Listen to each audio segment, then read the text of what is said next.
अब हम आपको श्रीमद् भागवत महापुराण के 10वें स्कंद का 41वां अध्याय सुनाते हैं। श्री कृष्ण का मथुरा जी में प्रवेश। सो आप सभी मन को एकाग्र करते हुए श्री कृष्ण भगवान को अपने हृदय में विराजमान करेंगे और धर्म लाभ प्राप्त करेंगे। श्री सुखदेव जी कहते हैं कि परीक्षित अक्रूर जी इस प्रकार स्तुति कर रहे थे। उन्हें भगवान श्री कृष्ण ने जल में अपने दिव्य रूप के दर्शन कराए और फिर उसे छिपा लिया, वैसे ही जैसे कोई नट अभिनय में कोई रूप दिखाकर फिर उसे पर्दे की ओट में छिपा दे। जब अक्रूर जी ने देखा कि भगवान का वह दिव्य रूप अंतर्ध्यान हो गया है, तब वे जल से बाहर निकल आए और फिर जल्दी जल्दी सारे आवश्यक कर्म समाप्त करके रथ पर चले आए। उस समय वे बहुत ही विस्मित हो रहे थे। भगवान श्री कृष्ण ने उनसे पूछा, चाचा जी, आपने पृथ्वी, आकाश या जल में कोई अद्भुत वस्तु देखी है क्या? क्योंकि आपकी आकृति देखने में तो ऐसा ही जान पड़ता है। अक्रूर जी ने कहा, प्रभु, पृथ्वी, आकाश या जल में और सारे जगत में जितने भी अद्भुत पदार्थ हैं वे सब आप में ही हैं, क्योंकि आप विश्व रूप हैं। जब मैं आपको ही देख रहा हूँ तब ऐसी कौन सी अद्भुत वस्तु रह जाती है जो मैंने न देखी हो। भगवान, जितनी भी अद्भुत वस्तुएं हैं वे पृथ्वी में हो या जल अथवा आकाश में, सब की सब जिनमें हैं उन्हीं आपको मैं देख रहा हूँ। फिर भला मैंने यह अद्भुत वस्तु कौन सी देखी? गांधनी नंदन अक्रूर जी ने ये कहकर रथ हाँक दिया और भगवान श्री कृष्ण तथा बलराम जी को लेकर दिन ढलते ढलते वे मथुरापुरी जा पहुँचे। परिचित मार्ग में स्थान स्थान पर गांव के लोग मिलने के लिए आते और भगवान श्री कृष्ण तथा बलराम जी को देखकर आनंदमग्न हो जाते। वे एकटक उनकी ओर देखने लगते, अपनी दृष्टि हटा न पाते। नंद बाबा आदि ब्रजवासी तो पहले से ही वहाँ पहुँच गए थे और मथुरापुरी के बाहरी उपवन में रुककर उनकी प्रतीक्षा कर रहे थे। उनके पास पहुंचकर जगदीश्वर भगवान श्री कृष्ण ने विनीत भाव से खड़े अक्रूर जी का हाथ अपने हाथ में लेकर मुस्कुराते हुए कहा, चाचा जी, आप रथ लेकर पहले मथुरापुरी में प्रवेश कीजिए और अपने घर जाइए। हम लोग पहले यहाँ उतरकर फिर नगर देखने के लिए आएंगे। अक्रूर जी ने कहा कि प्रभु, आप दोनों के बिना मैं मथुरा में नहीं जा सकता। स्वामी, मैं आपका भक्त हूँ और भक्त वत्सल प्रभु, आप मुझे मत छोड़िए। भगवान, आइए चलें। मेरे परम हितैषी और सच्चे सुहृद भगवान, आप बलराम जी, ग्वाल वालों तथा नंदराय जी आदि आत्मियों के साथ चलकर हमारा घर सनात कीजिए। हम ग्रस्त हैं, आप अपने चरणों की धूलि से हमारा घर पवित्र कीजिए। आपके चरणों की धोवन, गंगा जल या चरणामृत से अग्नि, देवता, पितृ सब के सब तृप्त हो जाते हैं। प्रभु, आपके युगल चरणों को पखार कर महात्मा बलि ने वह यश प्राप्त किया जिसका गान संत पुरुष करते हैं। केवल यश ही नहीं, उन्हें अतुलनीय ऐश्वर्य तथा वह गति प्राप्त हुई जो अनन्य प्रेमी भक्तों को प्राप्त होती है। आपके चरणोदक गंगा जी ने तीनों लोग पवित्र कर दिए। सचमुच वे मूर्तिमान पवित्रता है।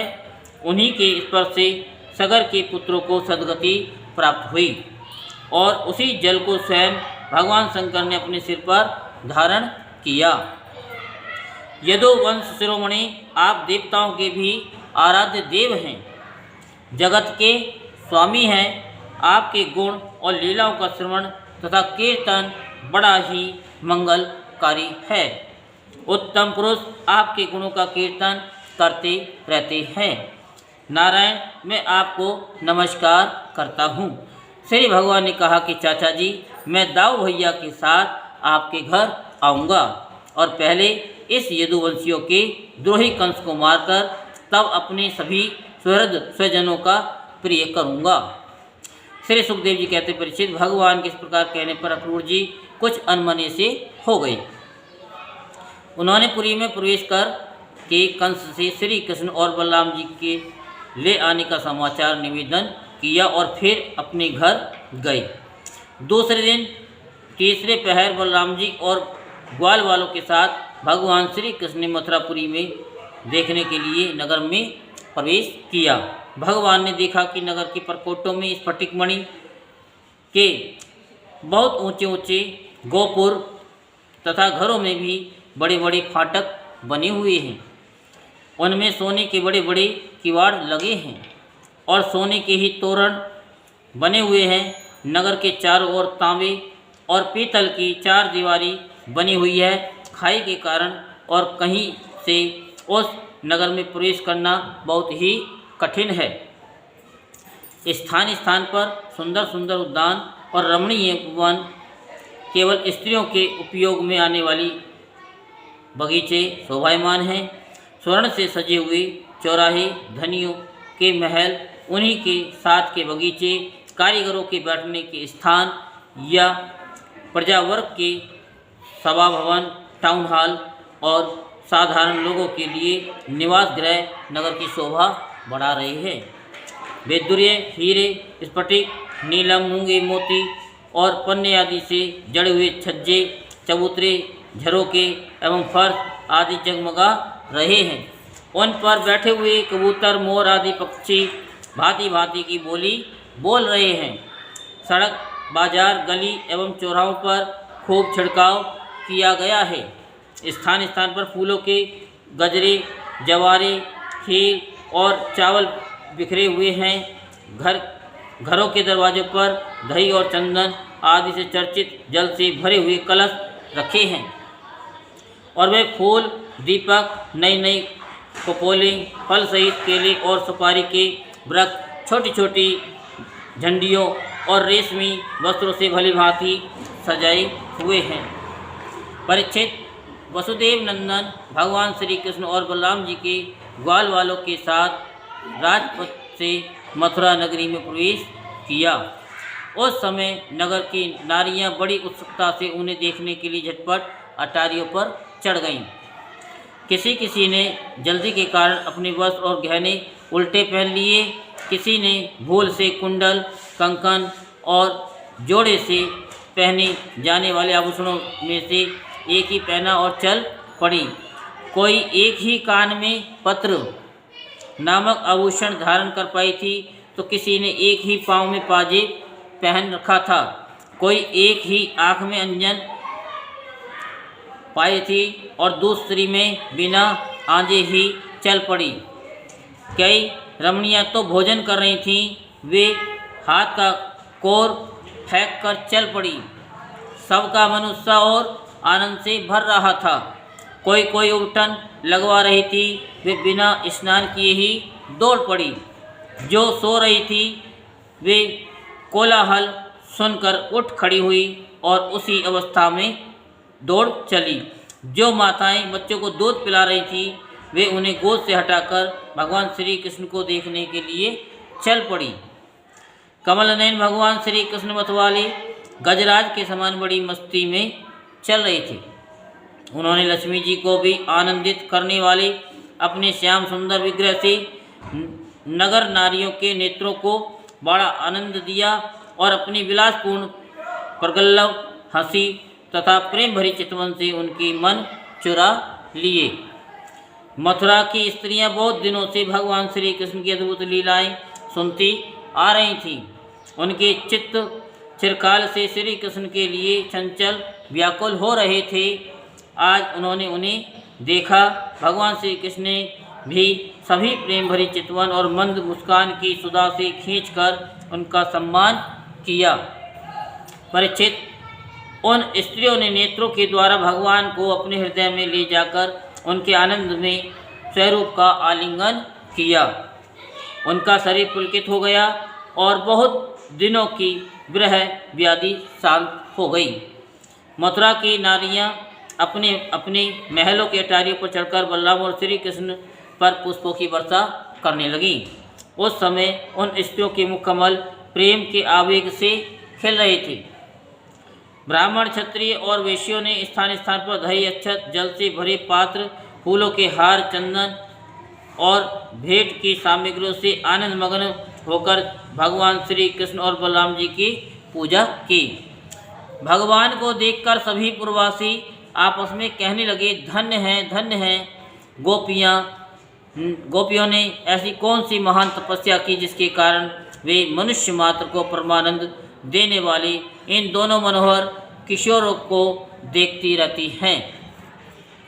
इसी समय भगवान श्री कृष्ण ने देखा कि एक धोबी जो कपड़े रंगने का भी काम करता था उनकी ओर आ रहा है। भगवान श्री कृष्ण ने उससे धुले हुए उत्तम कपड़े मांगे। भगवान ने कहा, भाई तुम हमें ऐसे वस्त्र दो जो हमारे शरीर में पूरे आ जाएं। वास्तव में हम लोग उन वस्त्रों के अधिकारी हैं, इसमें संदेह नहीं है कि यदि तुम हम लोगों को वस्त्र दोगे तो तुम्हारा परम कल्याण होगा। परीक्षित, भगवान सर्वत्र परिपूर्ण हैं, सब कुछ उन्हीं का है, फिर भी उन्होंने इस प्रकार मांगने की लीला की। परंतु वह मूर्ख राजा कंस का सेवक होने के कारण मतवाला हो रहा था। भगवान की वस्तु भगवान को देना तो दूर रहा, उसने क्रोध में भरकर आक्षेप करते हुए कहा, तुम लोग रहते हो सदा पहाड़ और जंगलों में, क्या वहाँ ऐसे ही वस्त्र पहनते हो? तुम लोग बहुत उदंड हो गए हो, तभी तो ऐसी बढ़ चढ़कर बातें करते हो। अब तुम्हें राजा का धन लूटने की इच्छा हुई है। अरे मूर्खो, जाओ, भाग जाओ। यदि कुछ दिन जीने की इच्छा हो तो फिर इस तरह मत मांगना। राज कर्मचारी तुम्हारे जैसे उच्छृंखलों को कैद कर लेते हैं, मार डालते हैं और जो कुछ उनके पास होता है छीन लेते हैं। जब वह धोबी इस प्रकार बहुत कुछ बहक कर बातें करने लगा, तब भगवान श्री कृष्ण ने तनिक कुपित होकर उसे एक तमाचा जमा दिया और उसका सिर धड़ से नीचे गिरा। ये देखकर उस धोबी के अधीन काम करने वाले सब के सब कपड़ों के गट्ठर वहीं छोड़कर इधर उधर भाग गए। भगवान ने उन वस्त्रों को ले लिया। भगवान श्री कृष्ण और बलराम जी ने मन माने वस्त्र पहन लिए तथा बचे हुए वस्त्रों में से बहुत से अपने साथी ग्वाल वालों को भी दिए। बहुत से कपड़े तो वहीं जमीन पर ही छोड़कर चल दिए। भगवान श्री कृष्ण और बलराम जब कुछ आगे बढ़े तब उन्हें एक दर्जी मिला। भगवान का अनुपम सौंदर्य देखकर उसे बड़ी प्रसन्नता हुई। उसने उन रंग बिरंगे सुंदर वस्त्रों को उनके शरीर पर ऐसे ढंग से सजा दिया कि वे सब ठीक ठीक फब गए। अनेक प्रकार के वस्त्रों से विभूषित होकर दोनों भाई और भी अधिक शोभायमान हुए। ऐसे जान पड़ते कि मानो उत्सव के समय श्वेत और श्याम गज शावक भली भांति सजा दिए गए हों। भगवान श्री कृष्ण उस दर्जी पर बहुत प्रसन्न हुए। उन्होंने उसे इस लोक में भरपूर धन संपत्ति, बल, ऐश्वर्य, अपनी स्मृति और दूर तक देखने सुनने आदि की इंद्रिय संबंधी शक्तियाँ दी और मृत्यु के बाद के लिए अपना सारूप्य मोक्ष भी दे दिया। इसके बाद भगवान श्री कृष्ण सुदामा माली के घर गए। दोनों भाइयों को देखते ही सुदामा उठ खड़ा हुआ और पृथ्वी पर सिर रखकर उन्हें प्रणाम किया। फिर उनको आसन पर बैठाकर उनके पांव पखारे, हाथ धुलवाए और तदंतर ग्वाल वालों के सहित सबकी फूलों के हार, पान, चंदन आदि सामग्रियों से विधि पूर्वक पूजा की। इसके पश्चात उसने प्रार्थना की, प्रभु आप दोनों के शुभागमन से हमारा जन्म सफल हो गया, हमारा कुल पवित्र हो गया। आज हम पितृ, ऋषि और देवताओं के ऋण से मुक्त हो गए। वे हम पर परम संतुष्ट हैं। आप दोनों संपूर्ण जगत के परम कारण हैं। आप संसार के वैधे उन्नति और निश्रेष्य मोक्ष के लिए ही इस पृथ्वी पर अपने ज्ञान, बल आदि अंशों के साथ अवतीर्ण हुए हैं। यद्यपि आप प्रेम करने वालों से ही प्रेम करते हैं, भजन करने वालों को ही भजते हैं, फिर भी आपकी दृष्टि में विषमता नहीं है, क्योंकि आप सारे जगत के परम सुहृद और आत्मा हैं। आप समस्त प्राणियों और पदार्थों में समरूप से स्थित हैं। मैं आपका दास हूँ। आप दोनों मुझे आज्ञा दीजिए कि मैं आप लोगों की क्या सेवा करूँ। भगवान, जीव पर आपका ये बहुत बड़ा अनुग्रह है, पूर्ण कृपा प्रसाद है कि आप उसे आज्ञा देकर किसी कार्य में नियुक्त करते हैं। राजेंद्र सुदामा माली ने इस प्रकार प्रार्थना करने के बाद भगवान का अभिप्राय जानकर बड़े प्रेम और आनंद से भरकर अत्यंत सुंदर सुंदर तथा सुगंधित पुष्पों से गुथे हुए हार उन्हें पहनाए। जब ग्वालवाल और बलराम जी के साथ भगवान श्री कृष्ण उन सुंदर सुंदर मालाओं से अलंकृत हो चुके, तब उन वरदायक प्रभु ने प्रसन्न होकर विनीत और शरणागत सुदामा को श्रेष्ठ वर दिए। सुदामा माली ने उनसे यही वर मांगा कि प्रभु, आप ही समस्त प्राणियों के आत्मा हैं। स्वरूप आपके चरणों में मेरी अविचल भक्ति हो। आपके भक्तों से मेरा सौहार्द मैत्री का संबंध हो और समस्त प्राणियों के प्रति अहेतुक दया का भाव बना रहे। भगवान श्री कृष्ण ने सुदामा को उसके मांगे हुए वर तो दिए ही, ऐसी लक्ष्मी भी दी जो वंश परंपरा के साथ साथ बढ़ती जाए, और साथ ही बल, आयु, कीर्ति तथा कांति का भी वरदान दिया। इसके बाद भगवान श्री कृष्ण बलराम जी के साथ वहाँ से विदा हुए। यहीं पर श्रीमद्भागवत महापुराण के 10वें स्कंद का 41वां अध्याय संपूर्ण होता। बोलो वृंदावन बिहारी की, बोलो बाकी बिहारी की जय। जय श्री राधेश्याम, जय जय श्री राधेश्याम, जय जय श्री राधेश्याम।